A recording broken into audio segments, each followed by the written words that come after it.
সেমিফাইনালে তাদের প্রতিপক্ষ হবে স্পেন বেলজিয়ামের মধ্যে আজকের ম্যাচের বিজয়ী যে দল। জয় যদি দুই দলকে আউট অফ 10 দিতে বলি, কাকে কত দিবেন?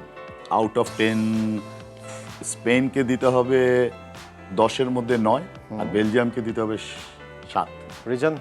রিজন হলো বেলজিয়াম যে টিম নিয়ে আসছে এখন পর্যন্ত, ওদের যে গোল্ডেন যুগের যে প্লেয়ার, তারা কিন্তু অনেক ব্যাকফুটে এবং তাদের অনেক বয়স হয়ে গেছে। তাদের মধ্যে মাস্টার প্লেয়ার যাকে নিয়ে সবচেয়ে বেশি প্রতিভা ছিল, সে হলো ব্রুনিও, কেভিন ডি ব্রুনে। এই ব্রুনিওর কিন্তু মাস্টার টাচ এবং প্লেয়ার টিম খেলানো, আমরা যদি 18 ওয়ার্ল্ড কাপে যাই 22-এ, সেখান থেকে তার বয়সের ভারে এবং প্রথম দুটো ম্যাচও খেলেছে, কোচ এখন তাকে নামাই না, প্রয়োজনই মনে করে না। তার ইয়াং সেনসেশন এবং নতুন যে প্লেয়ার টিম নেমেছে সেটাতে সে চেঞ্জ করে ওই জায়গায় চলে আসছে। এবং ডুকো, যে ইংলিশ লিগের সবচেয়ে দুর্ধর্ষ উইঙ্গার বলা হয়, তাকেও তার অফ দেয়। হ্যাঁ, তো এই চেঞ্জগুলি কিন্তু টিমের অনেকটা বিষয়, এবং ওরা যে ধারাবাহিকভাবে খেলে আসছে, আপনি গ্রুপ পর্যায়ের ম্যাচগুলোকে আমাদের তেমন চোখে পড়ার মতো পাননি, কিন্তু লাস্ট যে ম্যাচটা সেটাই তারা ডিফারেন্স করেছে।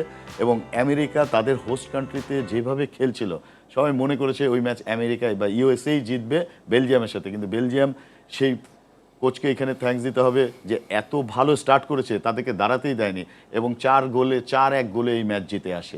সেখানে অভিজ্ঞ দুইজন পরে যে নেমেছে, সেখানে আমরা লুকাকুকে সবচেয়ে বেশি ভালো অবস্থা দেখছি, আর গোল পোস্টে কর্তোয়া তো আছেই। তো লুকাকু প্রতিটা ম্যাচে নামার পরে চেঞ্জিংয়ে এসে সুপার সাব, সে 3 ম্যাচে 3টা গোল করেছে, এবং তার যে 20 মিনিট 25 মিনিট খেলা, এটি টিমের জন্য অনেক বেশি এফেক্টেড। কারণ অপোনেন্ট টিম তখন অনেক টায়ার্ড থাকে, ফ্রেশ লেগ নামার পরে সে বক্সে অনেক ডেঞ্জার। কিন্তু বেসিক্যালি যদি আমরা চিন্তা করি, ফ্রান্স কিন্তু ফুটবলের সবচেয়ে বেশি টিকি টাকা এবং বল পজিশন খেলে থাকে।